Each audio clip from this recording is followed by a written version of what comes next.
So this video we're about to make is called... Now you put me on the spot, I don't know. Learn NLP and hypnosis rapidly with this new perspective. Stay tuned.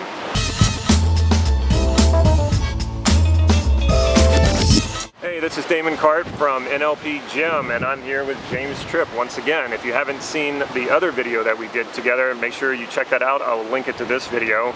And we're still here in Las Vegas, and you're still teaching a workshop tomorrow. I am still teaching a workshop tomorrow, yeah. Hypnosis Skills Boot Camp up at the Orleans Hotel. Excellent. Before we get into this, please click subscribe to this YouTube channel.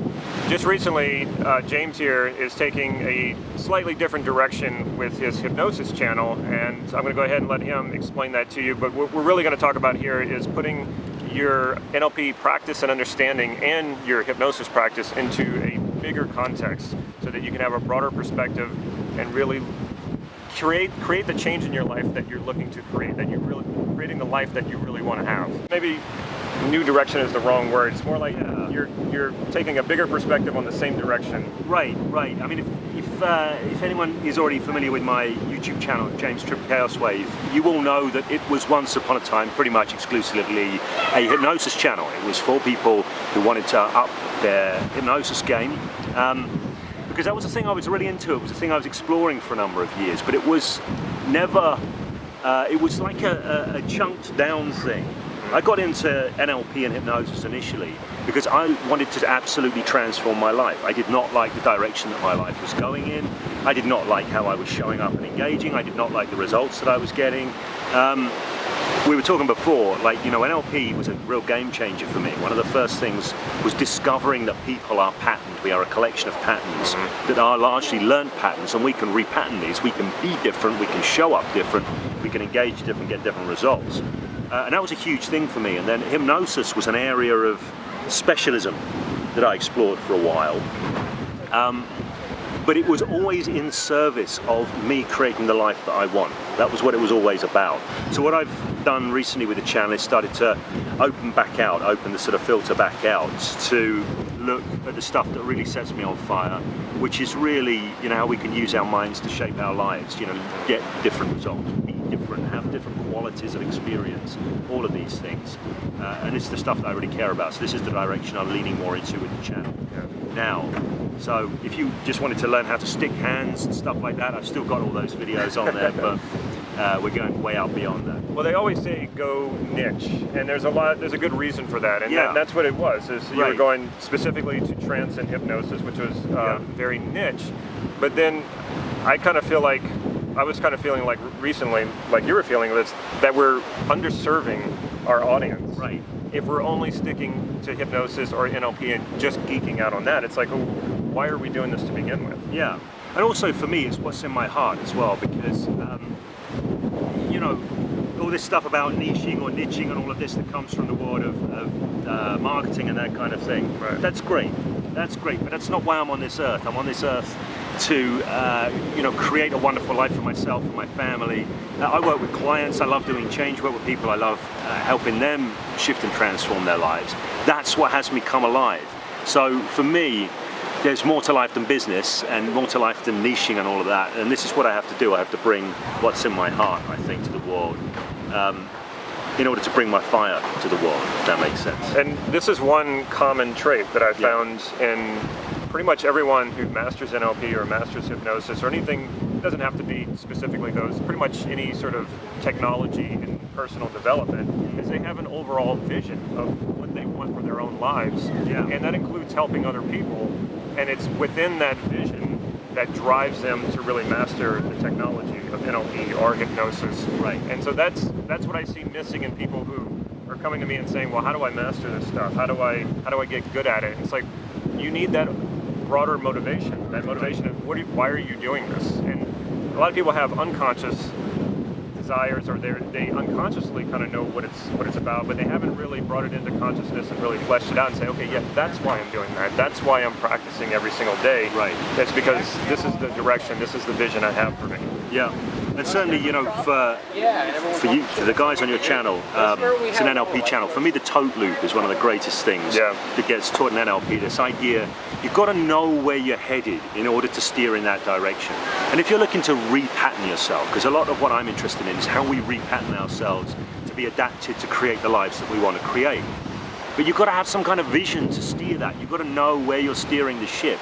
And this is a thing that's often missing, because I've had a lot of people contact me over the years. They say, James, will you teach me conversational hypnosis, for example? And my reply to that is okay, so what's your context? What is it that you want to create? What's the difference you want to make in the world? And I go, well, I just want to learn conversational hypnosis. And with no vision and no direction, it's just like, well, you know, go look up the Milton model and read it through. I don't know what to say. But if you want to really hone your skills, you want to be able to look at what are the kinds of outcomes I want to get. You know, how effective am I at doing that at the moment? What adjustments do I want to make to up my game? Without direction, without vision, there's no focus. There's no focus, and without focus, things go round and round in circles, and not a lot happens fast. Well, you need a target to hit. Yeah. And like I was trying to learn, I remember sleight of mouth patterns. Right. And I was just kind of going off in all different directions, and it wasn't sticking. And it wasn't until I realized, you know, before I start using the patterns, when I propose the limiting belief, I need to know what I want to believe, or what I want to direct the other person to believe, not just run that belief through all the patterns. I mean, you can do that just for fun. Yeah. But I wasn't really getting them, what I say, getting it into the muscle. And that's what NLP Gym is about. It's like this idea that you practice something so much that it's in the muscle. It's not something you have to think about. Yeah. And it wasn't until I was like, okay, I need to have my target first before I start challenging the limiting belief, whether that's mine or someone else's. And this works the same way. It's like you got to know where your target is. Yeah. And your target can change. Like we're people, for sure. We change, and we can change our mind about things. But we start off with a target and we go towards that. And then once we get to it, maybe we realize, no, that's not where it's really at. It's somewhere else. Yeah. But you have to go for that target first to know that that's not it. Yeah. And for me, there's a distinction which I find useful, which is targets versus signposts. So for me, a target is a signpost. It's there to give me direction, whether I hit it or not, because I may move towards that and then want to adjust. But if I don't have direction, a target isn't a thing for me to put in the future and hit. It's a thing to serve me now. It's to serve me in this moment, in the choices that I make and how I coordinate myself. These sorts of things. And sort of whether I hit it or not isn't relevant. It's how it serves me in this moment going forward, if that makes sense. Absolutely. Yeah. You know, so that's a really big thing. And it's always been the case for me. I've just been doing these presentations this weekend, Hypno Thoughts Live. People say to me, "Oh, James, you're such a natural presenter." I'm not a natural presenter. I made myself a presenter. I spent a year and a half going to Toastmasters. Same thing. You know, showing up. I video every performance. I was taking everything that I learned in NLP, applying it to having the impact that I wanted to have. You know, I'd video it, I'd get my feedback, I'd make adjustments. You know, I worked really damn hard, but I had a vision of how I wanted to be, the kind of communicator I wanted to be, and that was the thing that was giving form and giving shape to everything that I was doing. I think learning in complete abstract is just, you know, it just doesn't have the teeth that you need it to have in order for you to kind of make real progress. Right. And speaking of teeth, people often say to me, well, like, how do I get more motivation? And it's like, well, if you know you want something, the motivation is inherent. If you're feeling like something's holding you back, that's just another want that wants you to go in a different direction. But what I often use is like, people say, well, how do I get more motivation, or how do I get willpower? And it's like, do you brush your teeth every day? And of course, yeah. Right. Like, where do you get the motivation to do that? Yeah. And they don't even think about it, but probably the motivation is you don't want your teeth to rot and fall out of your face. Yeah. But you know that, and you just, if that's unconscious and you just don't question it anymore. That's the kind of focus I would recommend when you're learning NLP or learning hypnosis. Have that vision, know what it is, and then know it well enough that you don't have any doubts or questions about it, and then let it go unconscious, and then it will unconsciously drive you to practice harder and harder, and to practice every day and to master something. Right, absolutely. I had an old mentor of mine. He used to say, time spent with whatever it is you want to develop is the only way to develop in that area. right? And you could fit that formula for anything. So, like you mentioned, sleight of mouth. Time spent with your sleight of mouth practice is the only way to develop your sleight of mouth. Now, here's the thing: you've got a life, and you've got things you want to learn and you want to develop in yourself in order to support you in shaping that life in fruitful ways. Why take time out from your life? Why not integrate it? Why not bring these things together?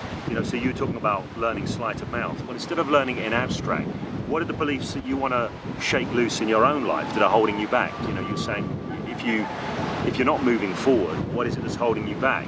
The obstacle is the way. Go for the obstacle. And develop skills whilst at the same time melting away the obstacles that are holding you back from engaging with life the way you want to engage. And you get to kill two birds with one stone. And I don't know why anyone would want to do that. It's like, well, I'm going to take time away from life and learn this stuff in abstract and then try. Well, life is there. It's a gym for us to work in. Absolutely. With these kind of things. I love your NLP gym concept. The NLP gym to me would be life. Yeah. Get in the gym, work the stuff, make it happen. Yeah, you got to do it.